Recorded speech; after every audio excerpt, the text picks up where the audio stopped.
Before we start creating the working drawings, because you would have made a number of variations of handles, the handles that you do not want to incorporate into your working drawing, just need to hide them.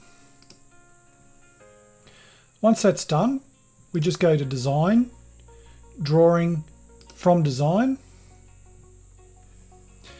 and we want visible only. We're going to create a new drawing from scratch. In here you can create templates as well. Our standard will be ISO. Unfortunately we can't use AS1100 in here, it's not loaded in. Our units will be millimeters and our sheet size will be A4. Larger sheets are better for for usable space, but this works better for your assessment tasks. We'll just go OK. Now when I move over, you can see that a front view of the box appears and the scale is 1:5. Now in this case that's probably a little bit too small on the page. I want to have as much sort of box on the page as I can fit. So I can go over here and I can change it. And you'll see there's lots of different scales through here. For this one, maybe 1:3 will work. Okay, now I'll just place that there. Before I go any further, we've got our title block down here. Now the default title block is one that I don't really like that much. I'm just going to go OK there. It takes up too much space on the screen and also has information in there that's not really relevant to what we need. In terms of AS1100 and what we teach our students, we teach them what they need to know, but we don't take it further than that because it's complicated enough as it is. Now this just has information that's not relevant to us. So what I'm going to do is I'm going to left click on it to select it, then right click, and I'm going to create a new title block. Now up here in terms of source, I'm going to create one from scratch and I'm just going to call it template. And then go OK. Now I'm going to speed through this so you can just sort of watch through and then stop at relevant points.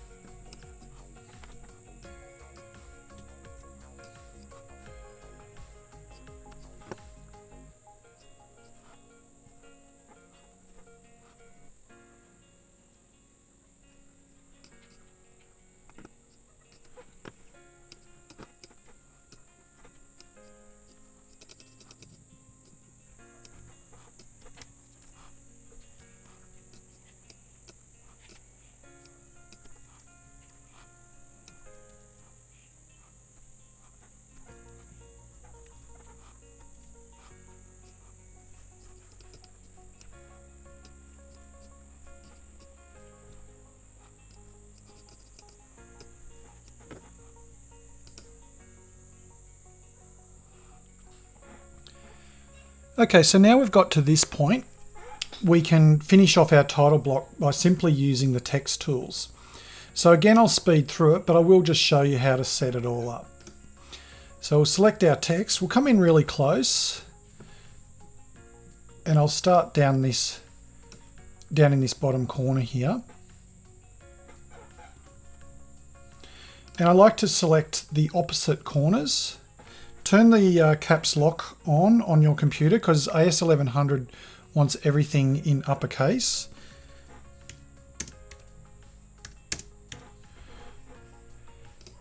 I find it easier if we center it. And then once that's in there, then we can left click on it and then center it in the line.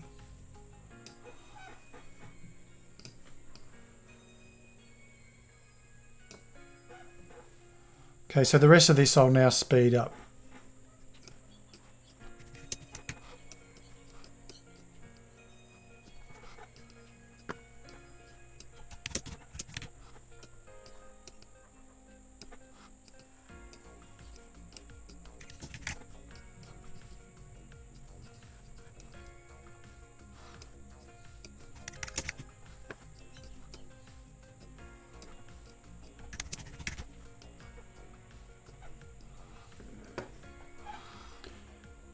Okay, so now we've got the basic information that we need there.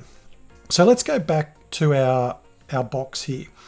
So AS1100 wants to have our front view down in the bottom sort of left of the page, our top view directly above it, and then our right view off to the side here. So what we can do is we can create projected views, and it does it automatically. So there's our top view. Then we can come out this way, and you can see how it kind of just sees what we want and does it automatically. Now we can put a perspective up here if we've got space for it, and it looks like we will. Now I can press escape. Okay, so we've got some basics there. Now the great thing about this is that I can grab this and move it around, and it will keep things all aligned. So I can, you know, create a little bit more space. We'll see how we go with our dimensioning. Our dimensioning tools are all found up here, and you can see there's quite a few different kinds of dimensions that we can use. Now in this case, most of them are going to be our basic dimensions, and you can see the keyboard shortcut is the letter D. So we'll start off with some overall dimensions. So we've got our side, and you can see here that we're getting this number 185.41. So I'll accept that.